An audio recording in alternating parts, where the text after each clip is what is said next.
¿Alguna vez habéis salido de la ciudad caminando? No es una pregunta trivial. O sea, realmente parece que para salir de la ciudad tenemos que atravesar una especie de barrera, ¿no? Y si no vamos en nuestro exoesqueleto llamado vehículo, no terminamos de salir de la ciudad. Realmente no hay ninguna barrera. O sea, no estamos rodeados por una cerca electrificada como en Wayward Pines y tampoco hay una cúpula celeste que delimite qué es la ciudad como en el show de Truman. A mí me enseñó a pasear mi abuelo. Con mi abuelo paseaba no por los sitios normales, sí, a veces bajaba al centro a pasear con él, ¿no? Pero realmente a donde me llevaba era a ver otros barrios, a ver cómo era el trajín de otros barrios. Y me llevaba también a las afueras, al arrabal, donde realmente la naturaleza parece que se cuela y empieza a invadir lo que es lo civilizado. Pasear a la deriva fue algo que ya definió Debord. Debord era un situacionista. En los años 60 había un grupo de pensadores y artistas que se hacían llamar a sí mismos situacionistas. Y una de las cosas que analizaban era precisamente la forma que tenemos de caminar y cómo existen ciertas corrientes. Tú cuando paseas por la ciudad te das cuenta, sobre todo, a veces lo percibimos más cuando estamos en una ciudad fuera, que te das cuenta que hay ciertas calles por donde la gente transita en un sentido de forma preferente. Va por unos lugares y no por otros. Parece que hay unas ciertas solicitaciones del terreno. Hay zonas en las que se forman más tumultos, hay zonas en las que la gente se para y observa. Parece que hay un relieve psicogeográfico, así lo llamaban. Cada vez que Debord visitaba algún tipo de ciudad, generaba un mapa, y no era el mapa normal de la ciudad, sino que lo llamaba psicomapas. Ya en los años 20, los dadaístas hacían quedadas, en Francia sobre todo, para pasear. Encontraban en pasear un acto artístico. Realmente cuando nosotros paseamos no solamente estamos observando el paisaje, cuando paseamos también nos observamos a nosotros mismos. El terreno realmente, como es el paisaje, nos afecta emocionalmente, afecta a nuestro comportamiento. Y entonces de esta idea también surge un movimiento artístico contemporáneo. Si nosotros cambiamos el paisaje, lo manipulamos, ¿seríamos capaces de manipular así las emociones? Así es como surge el land art. El land art es un tipo de arte contemporáneo en el cual se hacen pequeñas alteraciones artísticas del paisaje, a veces incluso con materiales que encontramos en ese paisaje. En esta obra de Robert Smithson, La espiral Yeti, utiliza lodos, cristales de sal y rocas para crear esta especie de escultura de casi medio kilómetro de extensión. Hay más obras del tipo de land art. Por ejemplo, esta que está en Los Ángeles, de Michael Heiser. Aquí estoy yo con mi cuñada Vicky, debajo de esa roca de 430 toneladas. Realmente es una zanja de hormigón que no lleva a ninguna parte y que en el medio del camino además te encuentras con esa pesada roca. Realmente nada te llama a pasar por ahí, a no ser que sepas que es una obra de Michael Heiser y dices, tengo que obligarme a pasar. Hay otras obras, como por ejemplo esta, de Christo y Jean-Claude, en la que estás rodeando unas islas que hay en Miami utilizando polipropileno rosa. Es una forma totalmente contraria, ¿no? Son materiales que no encontramos en la naturaleza, de un color impropio en la naturaleza, pues precisamente para eso, para crear ese contraste, o ensalzarla o menguarla. Todas estas obras del land art sufren como la misma deriva que las cosas que encontramos por la calle, ¿no? Acaban erosionándose, acaban desapareciendo, acaban sucumbiendo a la naturaleza, acaban siendo reconquistadas por la naturaleza. Estas obras al fin y al cabo, se acaban convirtiendo en ruinas. Las ruinas son fricciones en un sentido artístico, una fricción entre lo civilizado y lo silvestre, ¿no? Entre lo ordenado y lo salvaje. Esas son las fricciones. En las ruinas sucede un fenómeno que a mí me parece muy bello, que es el fenómeno de transparencia. Porque en las ruinas hay esa transparencia entre eso ordenado y civilizado y eso que es salvaje. Las ruinas solo son ruinas durante un corto periodo de tiempo. Ese periodo de tiempo en el que podemos vislumbrar qué era y qué será. Hay pequeñas ruinas en absolutamente todas partes, no tienen que ser grandes edificaciones. Hay pequeñas ruinas en cualquier calle. Hay ruinas que simplemente es vegetación que empieza a conquistar un terreno que le fue arrebatado. Esas pequeñas ruinas las denominó el botánico Clement como jardines en movimiento. Esos jardines en movimiento forman lo que se denomina el tercer paisaje. Llamamos primer paisaje a lo urbano, a lo civilizado. Perdón, al revés. Llamamos primer paisaje a la naturaleza y segundo paisaje a lo urbano, a lo civilizado. El tercer paisaje es justo lo que queda en medio entre el primero y el segundo. Eso es el tercer paisaje. En el tercer paisaje es donde se producen esos pequeños jardines en movimiento. Resulta paradójico que justo cuando nos acercamos al arrabal, a ese límite, a esa frontera de vamos a salir de la ciudad, empiezan a sucederse precisamente un montón de jardines en movimiento. Es como si esos jardines en movimiento nos fuesen advirtiendo que la ciudad está llegando a su fin. Esos jardines en movimiento nos plantean una pregunta, nos crean realmente tener que decidir si tenemos la voluntad de atravesar esa frontera o de dar marcha atrás. Pero no hay nada que nos impida salir de la ciudad caminando. Estos jardines en movimiento han sido inspiración para muchos artistas contemporáneos. Esta obra que veis es un fragmento de una obra de naturalezas invasoras de Tamara Feijó.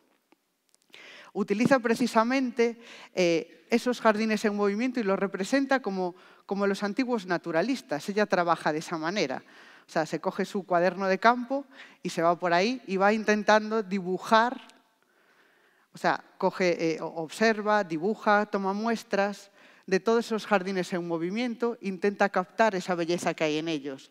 Al principio, claro, en un sentido totalmente objetivo y aséptico, como puede ser lo que haría un ilustrador científico. Pero ella intenta eliminar esa utilidad e intenta transformar esos dibujos, ese trabajo de campo, en algo con un fin más metafórico y más subjetivo. Intenta transformarlos en arte. Para este tipo de obras, lo que utiliza Tamara son soportes que tienen una cualidad muy particular y que, como veis, son papeles antiguos, ajados, que se note que el tiempo ha pasado por ellos. El papel sufre cambios a lo largo del tiempo. Lo sabemos porque va cambiando de color, le van saliendo esas manchas, se va quebrando, incluso tiene un olor característico. Y esto se debe precisamente a la química del papel, a cómo va evolucionando el papel. El papel está hecho de tres cosas. Una de ellas es la fibra que extraemos de la madera. Esa fibra que extraemos de la madera está hecha de hebras de celulosa. Esas hebras de celulosa están pegadas entre sí a través de una sustancia que se llama lignina. La lignina es de color ocre marrón y es la que le da rigidez a esas fibras. Por ese motivo son rígidos, por ejemplo, los troncos de los árboles, en gran parte gracias a la lignina. Y por eso tienen ese color ocre marrón, gracias a la lignina. Cuando fabricamos papel, intentamos eliminar toda esa lignina. Utilizamos disoluciones alcalinas, porque la lignina es soluble en esas disoluciones alcalinas, y también intentamos oxidarla. El resto que pueda quedar lo intentamos oxidar para que quede lo más blanco posible. Lo oxidamos con cloro, con peróxidos, con sustancias oxidantes. Y así eliminamos casi el 100% de la lignina. También el papel lleva otras sustancias, como por ejemplo la carga. La carga es lo mismo que llamamos carga en pintura. En pintura llamamos carga a la sustancia que da como textura y consistencia a la pintura, ¿no? Puede ser carbonato de calcio, un yeso, una mica, un talco. Ese tipo de sustancias son las que les dan consistencia y la llamamos carga. Es la única parte mineral o inorgánica de nuestro papel. Aparte de la carga, el papel lleva aditivos. Los aditivos son orgánicos. Suele ser una cola, como por ejemplo colágeno, puede ser almidón. Y todo eso hace de aglutinante, hace de pegamento de todos los componentes del papel. Cuando el papel envejece, se pone amarillo. Lo que está ocurriendo es que la lignina de esa celulosa, que une esa celulosa, esa lignina intenta volver a su estado inicial. En ese proceso interviene tanto la humedad como la luz. La luz acelera ese proceso en el que la lignina vuelve a recuperar su estado inicial. Y su estado inicial tiene esa coloración amarillenta, ocre, marrón. De ahí que ese papel se torne más amarillento. En ese proceso de oxidación de la lignina se producen también sustancias aromáticas que químicamente son muy parecidas a la vainilla. Por eso el olor al libro antiguo nos parece también tan agradable. En las obras de Tamara Feijó vemos cómo siempre aparecen insectos o naturaleza que intenta recuperar aquello que fue suyo. Yo los entiendo como obras en las que la naturaleza y los insectos se muestran como una especie de contradicción, ¿no? En un sentido ambiguo, porque por un lado parece que son algo agresivo, ¿no? Algo que intenta pues eso, reconquistar, pero por otro lado se muestran como algo bello. En esta obra de aquí, lo que acaba y lo que queda, precisamente aparecen de esa manera, ¿no? Parecen algo fascinante, pero también algo como destructor. Lo que acaba y lo que queda. Hay diferentes microorganismos e insectos que son capaces de ir destruyendo el papel. Conocemos los lepismas, conocemos, por ejemplo, las termitas, que las termitas acaban comiéndose esa celulosa que ya fue al principio ya fermentada por otros microorganismos. Hay microorganismos que son capaces de ir hidrolizando esa celulosa porque tienen enzimas de celulasa y van destruyendo, ¿no? Hay bacterias como los vibrios que, por ejemplo, acaban convirtiendo el papel en polvo. Y tenemos otros insectos, como por ejemplo los oniscideos o bichos bola, que son los que veis aquí, que también son capaces de ir ingiriendo partes del papel. Estos bichos bola lo que consumen es precisamente la parte orgánica del papel. Solo pueden consumir materia orgánica. Si estos bichos bola se diesen un festín de papel, ¿qué es lo que dejarían a su paso? Si solo pueden consumir la materia orgánica, lo único que dejarían a su paso es la fracción pétrea del papel. Solo dejarían a su paso la piedra. Fijaos en la ficha técnica de esta obra. Siempre que veáis una obra de arte, sobre todo en arte contemporáneo, fijaos en la ficha técnica. La ficha técnica es donde aparece el nombre del artista, el título de la obra si lo tiene, el año en el que fue ejecutada, que nos puede dar contexto, y también la lista de materiales. Y la lista de materiales no es algo caprichoso. O sea, aparece esa lista de materiales porque el artista decide qué materiales quiere que aparezcan, porque son los que se les supone que pueden tener algún tipo de significado, algún tipo de poética. La lista de materiales de esta obra es gouache y grafito sobre porcelana. Esta obra no es de papel, es un trampantojo, es de porcelana.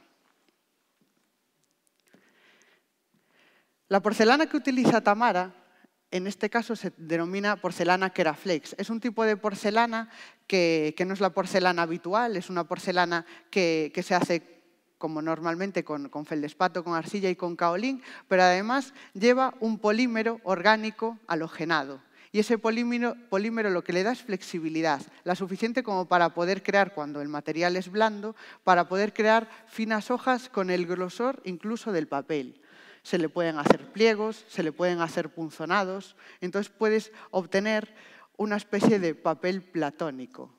Una vez cueces esa porcelana Keraflex, se empieza a calcinar el polímero, el feldespato se vuelve viscoso y tanto la arcilla como el kaolín ya pueden empezar a interactuar químicamente y a dar la diferente y compleja estructura que encontramos en la porcelana. Así es como funciona. En esta pieza, que realmente más que un dibujo es una escultura, encontramos precisamente lo que acaba y lo que queda. Al final, cuando nos referimos al final, solo hay dos destinos, o desaparecer o dejar una huella.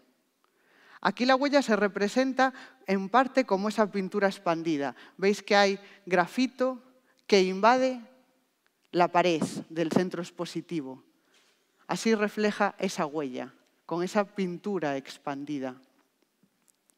En esta obra, en realidad el papel ha sido invadido por los insectos y ha dado lugar a una suerte de tercer paisaje doméstico. De ese papel solo queda la piedra, de ese papel solo queda la lápida. El título de esta obra, Lo que acaba y lo que queda, es un verso de un poema de Rosalía de Castro del libro Las orillas del Sar. Y dice lo siguiente.